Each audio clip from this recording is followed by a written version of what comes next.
Bonjour, aujourd'hui Monsieur Guillaume Baruc, médecin et adjoint au maire à la ville de Biarritz, est interviewé par 4 élèves de première S à l'Argenté.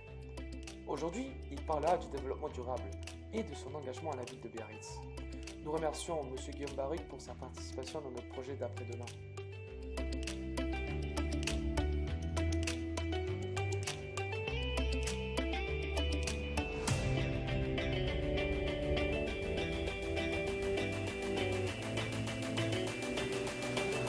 Donc moi je suis Guillaume Baruc, je suis médecin de métier et je suis adjoint au maire à l'environnement, à la ville de Biarritz.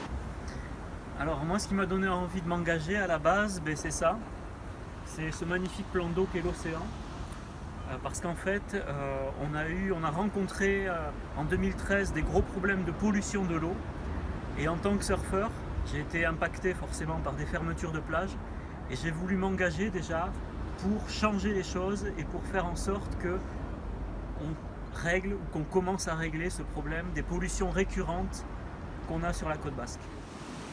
Alors, pour donner un nouveau souffle à la ville de Biarritz et aux villes en France en général, il va falloir compter sur vous, c'est-à-dire les jeunes, c'est-à-dire qu'en politique on a un problème en France, c'est qu'on a surtout des retraités qui s'occupent de la politique, alors que le monde de demain, c'est nous qui allons le créer.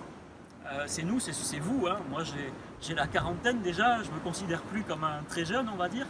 Mais il n'empêche que j'ai déjà des enfants et que je vois que ces enfants sont concernés.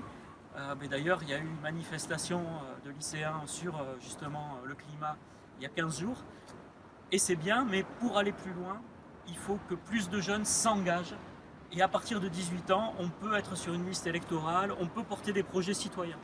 Moi, ce que j'essaie d'expliquer, c'est que faire de la politique, c'est pas forcément prendre sa carte dans un parti, c'est porter des projets que tout le monde peut partager.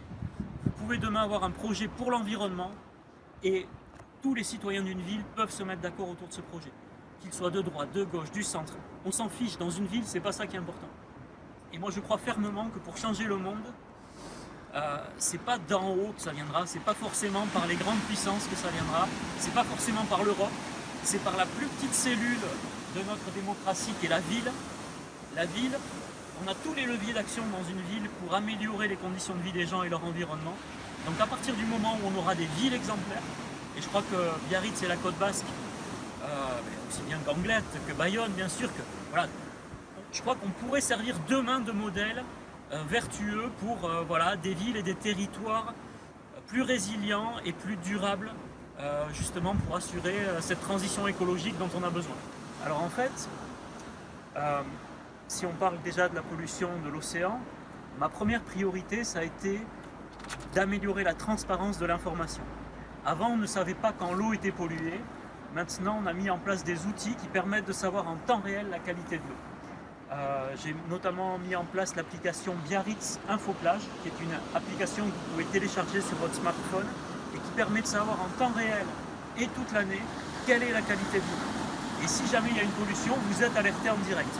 Donc c'était très important déjà de dire aux gens quand est-ce que l'eau est propre, quand est-ce qu'elle est polluée. Ensuite, bien sûr, il faut agir à la source, c'est-à-dire à la pollution. Et les causes de pollution ici, c'est souvent un surplus d'eau usée qui se mélange avec les pluies. Donc on a agi là-dessus en améliorant le réseau d'assainissement et en créant ce qu'on appelle un grand bassin de stockage, un grand bassin de rétention, sous la nouvelle école des Thermes Salins, qui permet de retenir les eaux de pluie quand il y a des très forts orages et qui permet d'éviter justement, ou de limiter en tout cas les déversements d'eau polluée. Voilà, donc à la base, mon action, c'est surtout s'occuper effectivement de la pollution des eaux de baignade. Mais comme je suis adjoint à l'environnement c'est tout. C'est aussi l'air, bien sûr, donc on s'intéresse aussi à la pollution de l'air. Même si ici on est un peu préservé par l'air marin, on a de plus en plus de circulation automobile, donc la pollution de l'air c'est aussi un sujet. Donc on surveille ça et on essaie de mettre en place des actions pour la limiter, notamment en favorisant de plus en plus les mobilités alternatives à la voiture, ça c'est très important. On a eu une action très forte pour encourager la marche, le vélo, en développant notamment les voies cyclables.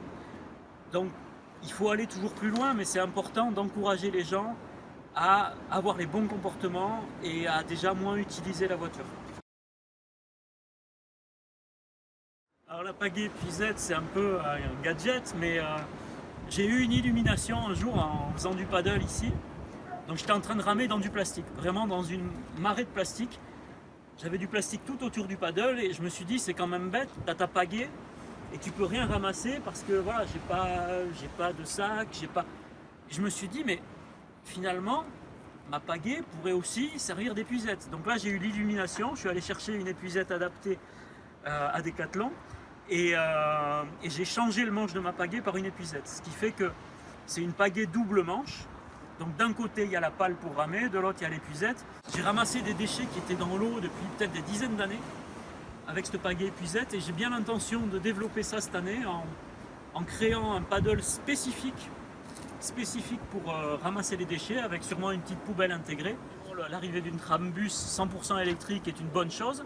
Là aussi c'est un moyen de diminuer les déplacements en voiture hein, sans polluer. Donc c'est une excellente chose. Je pense que très vite, comme à Bordeaux, on constate qu'en une dizaine d'années, le tramway a complètement métamorphosé l'espace urbain et ça marche tellement bien que petit à petit, il faut créer de nouvelles lignes. Donc moi, je crois que, et j'espère que très vite, le trambus sera dépassé par son succès et que très vite, on envisagera des prolongements de ce trambus. Pour l'instant, nous, à Biarritz, il fera qu'arriver en centre-ville finalement. Moi j'espère que demain il desservira aussi la gare et l'aéroport pour qu'on puisse envisager de tout faire à Biarritz sans voiture. Alors le G7 en fait, le président Emmanuel Macron a souhaité depuis le début que la thématique des océans soit au cœur de ce sommet. Donc il y aura un sommet, un pré-sommet en fait. Avant le G7, on va avoir un sommet avec tous les acteurs de la protection de l'océan au niveau français, européen et même mondial, avec les ministres qui seront là, et on va voir ce que l'on peut faire pour accélérer la protection des océans et notamment lutter contre les pollutions émergentes comme la pollution plastique qui est un véritable fléau à l'échelon international. Et ça c'est vrai que la pollution plastique, on aura beau tout bien faire au Pays Basque, vous aurez toujours des déchets qui viendront des autres continents. On sait aujourd'hui malheureusement que on a 90% des déchets plastiques qui proviennent d'une dizaine de fleuves en Afrique et en Asie. Si on ne résout pas ce problème à l'échelon mondial, on gardera ce problème. Donc il faut à tout prix que les grands dirigeants de ce monde en prennent conscience et je l'espère, qu'on profite de ce sommet pour prendre des décisions fortes. Et on envisage, si les acteurs sont motivés, d'avoir une déclaration de Biarritz où on prendra des engagements très forts à l'échelon international pour la protection des océans.